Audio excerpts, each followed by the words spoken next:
ఓం సదాశివసమారంభాం వ్యాసశంకరమధ్యమాం అస్మదాచార్యపర్యంతాం వందే గురు పరంపరాం.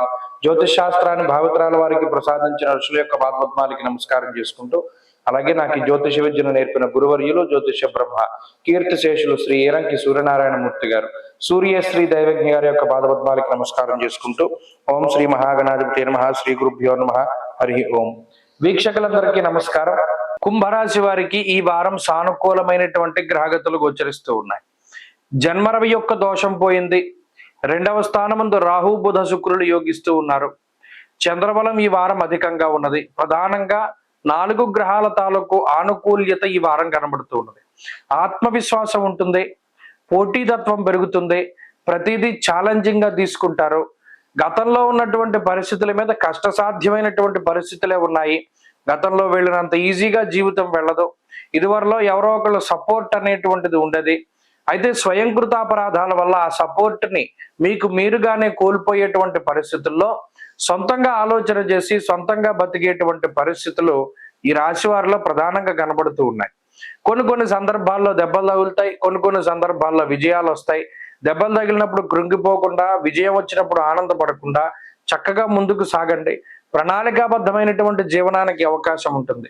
అయితే ఇక్కడ ఎప్పుడూ లేనటువంటిది, ఎంత కష్టపడ్డా ప్రతిఫలం తక్కువగా వస్తుంది. ఇది ప్రధానంగా ఎందుకు కనబడుతోందంటే, హీనత్వం దుష్ట సంసర్గో మనస్తాప శిరోవ్యధ నిష్ఫలం కృషి వాణిజ్య అన్నారు.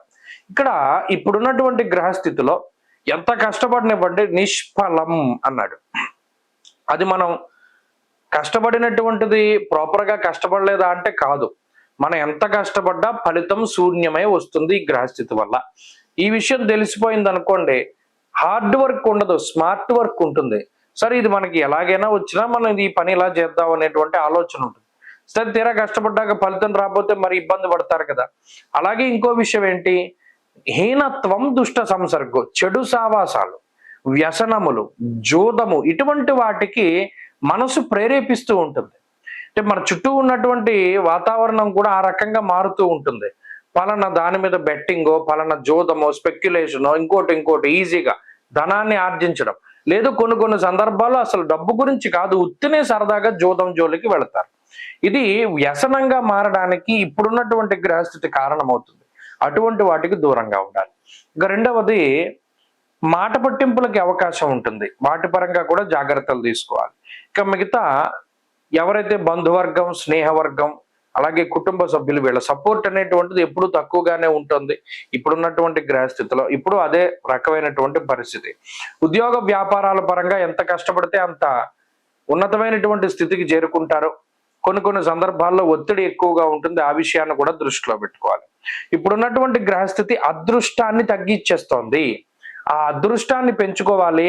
ఆ నెగిటివ్ థాట్స్, అలాగే ఆ నెగిటివ్ మెంటాలిటీని దూరం చేసుకోవడానికి ఈ రాశి వారు ఎక్కువగా ప్రయత్నం చేయాలి. ఆంజనేయ ఆరాధన చేయాలి. ఆంజనేయ స్వామి ఆరాధన చేస్తే శక్తి పెరుగుతుంది, యుక్తి పెరుగుతుంది, ధైర్యం పెరుగుతుంది. ఈ వారంలో కలిసి వచ్చేటువంటి రోజు శుక్రవారంగా చెప్పవచ్చు. అదృష్ట సంఖ్య 2, అదృష్ట వర్ణము ఆకుపచ్చ.